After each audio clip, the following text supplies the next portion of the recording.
how do you build a consulting business that doesn't rely on you? This is something that many consultants, as they become more established, as their consulting businesses grow, they start to realize that their business is overly reliant on them. That in fact, you don't have a business, you have a job. And that's not generally where people want to be. Now, I'll preface this by saying that what I'm going to do here in just a moment is get into several ways that you can go about thinking through, and really methods, approaches, principles, and action steps that will help you to build a consulting business that doesn't rely or doesn't depend on you. But again, I want to preface this by saying that not all of you that are watching this will actually want to build a business that doesn't rely on you, because you want to be at the center of your business.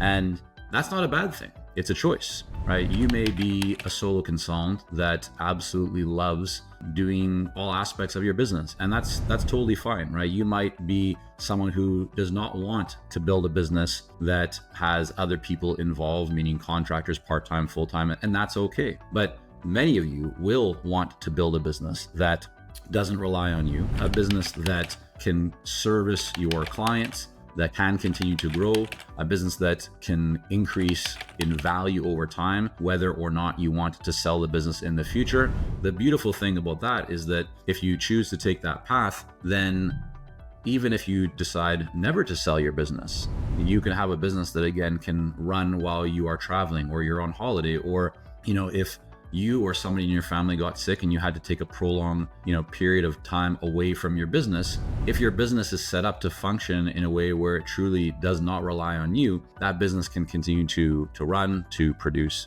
income, right? Revenue, so on and so forth. So with all that being said, let's get into several steps that you can use to build a business that doesn't rely on you. So number one is for you to do an audit and an inventory. And so the audit is of your energy, meaning what tasks, what activities, what role inside of the business, right, gives you energy, you enjoy doing it, and what takes away your energy. What are the things that you do not enjoy doing? Now, you might be surprised this is the first thing that I'm sharing with you, but it's incredibly important, because generally the things that you enjoy doing, you will do more of, and the things that you do not enjoy doing, you will do less of. And so identifying what those things are can be really important. Now, the other reason is that you may be right now a jack or Jill of all trades doing a lot of things in your business, but many of those things that are not high value. And again, there's usually a connection between the things that give you energy are the things that you can truly turn into high value activities inside of your business. And the things that are kind of take away your energy, either they are going to be low value, or again, because you don't enjoy doing them, you're not going to do a great job at them. Or again, this is your business. So why set it up in a way where you're having to spend time doing things you do not enjoy doing? So to build a business that doesn't rely on you, the first step is to do this inventory and this audit to understand what gives you energy, what takes away your energy, and also to look at where are you spending time right now that is high value, meaning it creates value for the business and kind of leans into your superpower, right? And really what you are exceptional and world-class at. And what are the things that you're doing right now that for you are low value? And so I'll give you an example, right? High value might be that you are reaching out to your network. You are having sales conversations, you are having meetings. It might be that you are speaking on a stage in front of hundreds or thousands of people. Those are things that can create massive value for your business, right? They get more deals done, they bring in more high quality leads, they build the brand, thought leadership, so on and so forth. Low value might be doing your bookkeeping, right? Invoicing, reports, research. And low value doesn't mean that they're not important. Low value simply might mean that it's not the best use of your time, and that for you, it might be low value. For you, it might take away your energy, but for others, it gives them energy. They're good at it. And a very important part of this is that they can do that work for significantly less than what it would cost you to do that same work. So start off by doing that, because that can create a list and help you to prioritize what aspects or parts of your business should you think about building or shifting reliance away from you and moving it to others. So the next step, right, and you can probably see that the direction that we're going here, which is to look at how to delegate and how to shift key aspects of the business away from you, right, to others or to systems that allow those things to run without your direct involvement. And so the next part of that is to make sure that you or your team, if you have a current team, that you document your knowledge through building of systems, right? So a real key to successfully transitioning from founder-led model is to extract yourself. But the only way that you can really extract yourself is to document what you're currently doing, right? You know what works. You know what delivers results. You essentially have certain expectations and a process that you currently use. Don't expect somebody just to be able to come into your business and perform at that same level if you're not giving them the guidance of what your expectations are and what you already know works. Doesn't mean that they can't add value by bringing in new ideas and maybe even making your current process better. But a key step to make this transition and to shift reliance away from you as a founder is to make sure that you document. So for example, you want to shift aspects of delivery away from yourself, then you need to document what are you doing in that process of delivery, whatever part of delivery it is, or the whole delivery of an overall project. But the more that you document, the more that you create SOPs, right, standard operating procedures, or even just very simple lists of steps, or you're recording Loom videos where you're showing what you're doing step by step. These are all ways that you can extract and then document your knowledge, organize it, and then therefore make it available to others that can then take it and use it. Now, another big area that we should talk about is sales, because sales for a founder is an area that in most cases will be one of the last areas that you're going to give up, right? Founder-led sales in almost all consulting businesses, the founder will be the best salesperson. They have the most passion, the most knowledge. When you look across data and studies, they tend to show that a founder will always have a higher conversion rate than a non-founder in a sales role. That doesn't always mean that it's going to be like that forever, but certainly for a period of time. And part of that is just a learning curve that when you bring somebody in to take over sales, they need to learn all of the nuances and how to deal with all the objections and the different scenarios. And you as a founder, you've seen so much that for you, it's natural. But founder-led sales is important because when you can delegate business development activity, and I know for many of you that are watching this, you're probably the type of consultant or founder that you do not enjoy sales, you do not enjoy business development, you maybe want to be spending a lot more time doing the delivery, doing the work, or doing content creation, and that's all fine, right? So this is not a judgment of that you have to always do sales if you're a founder. I certainly do not believe that, though I do believe that founders are generally the best at doing sales for a period of time. But you may want to build in a percentage of time or a percentage of sales that is not done solely by you, or there might be aspects of the sales process. Maybe it's the prospecting, maybe it's the initial, sales conversations, or maybe there is some other aspect, right, of the sales process, again, that you want to shift reliance so that it's not fully reliant on you. And all that requires delegation. And in fact, a Gallup survey of CEOs found that CEOs or leaders that are good at delegation and delegate consistently and really focus on delegation in an effective way, they see 112% higher growth rates than founders and CEOs that do not delegate well. So this is an important thing for you to be thinking about and to really work towards mastering, because if you, again, want to build a business, and not everybody wants to build a business that involves more people, but if you want to build a business that doesn't rely on you as a founder, then you want to start thinking about all the areas of your business, I should say, that you want to remove yourself from. And so again, at a high level, it's good for you to be thinking about, what are the parts of your business? So for example, the 4 big areas of any business, you have marketing, you have sales, you have delivery, and you have operations. And you could fit finance, you could break that out, you could put it inside of operations, but just to simplify, let's call it those 4. And so start thinking about those 4. Again, they are marketing, sales, delivery, and operations. And so within each of those, there are many subsections or sub areas. And then you can start looking at, well, right now, where is the business most reliant on me? Or where right now is the biggest opportunity or highest priority for me to start, extracting and documenting my knowledge and getting it down, and then delegating and bringing, people in, or tools or systems or whatever it might be, so that it's not fully reliant on you.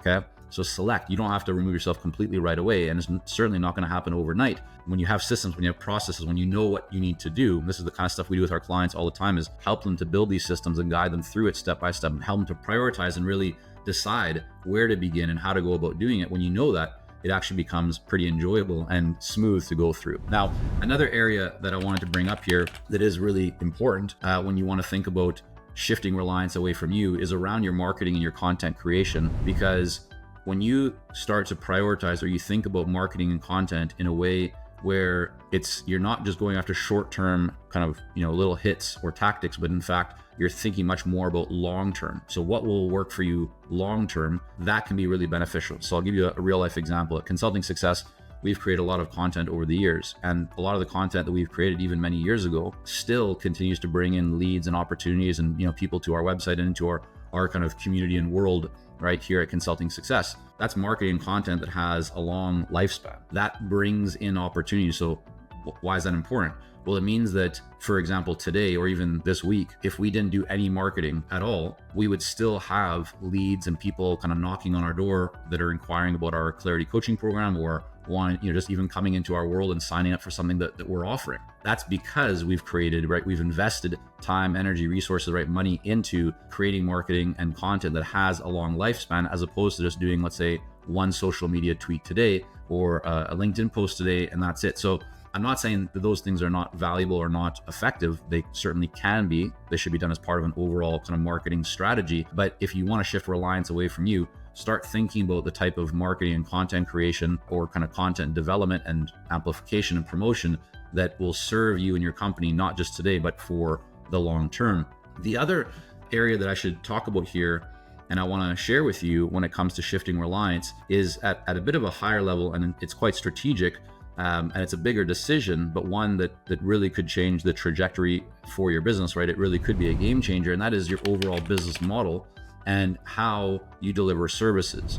What I mean by that is, if you right now provide a lot of custom services, by kind of definition of that, it's going to be harder to shift reliance away from you, because you're going to need to bring in senior level people who really can operate at the same level as you, right? Because you have senior level experience, or can quickly understand the nuances of how to navigate all the different challenges and situations that come up when something is custom. And that's why the opposite of that tends to work much better for scaling a consulting business and just growing a consulting business that doesn't rely so much on you, is to bring in productization into your business, right? So if you're not familiar with that concept of productization, it simply means, instead of providing new things to new people all the time, right, where there's the majority of what you're doing is custom and new for each client or each situation, or having multiple different situations and multiple different types of clients. Instead of that, what you end up doing is you structure your service offerings to really focus on solving one key problem, or a set of key problems, but all kind of encapsulated, right, or packaged together, and you're offering it for a similar type of client. And so therefore the variability, right, or nuances, or we can say it another way, just the overall complexity of the typical engagement decreases, because you're not providing tons of new things to new people all the time. You're essentially providing a very similar thing. It will still be customized to a degree, but if we just consider a typical custom engagement or custom, kind of consulting arrangement, 70 to 80% of what you do might be custom, and only 20 or 30% is going to be productized or standardized with the same, or reused.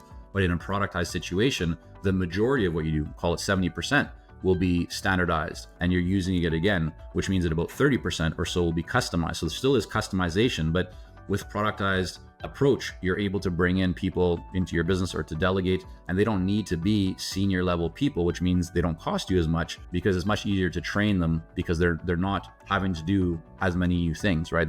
You can create the manual, the instructions, the SOPs, the processes. It's much easier for them to follow. It also means, because it's productized and there's so much standardization, you can use tools, right, like technologies and automations and things like that can actually help you to become much more efficient. And you can build those, or you can use tools that already exist, again, because it's not custom. Okay, so that's a really important point for you to consider if you want to shift reliance, is to really look at your overall business model.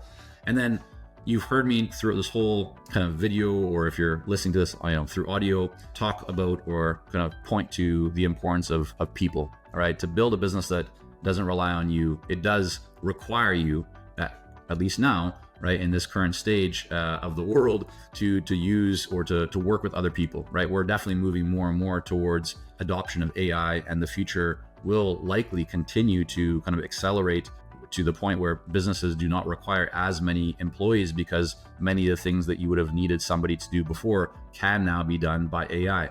Not 100%, and I don't think it'll ever be 100%, right? Not completely, but for the time being, it's certainly going to be very important to continue thinking about how you can bring in really great people into your business. And it doesn't have to be a lot of people, right? You can build, and we have clients that are generating 7 figures in their business, and they have, 3-4 people as part of their team.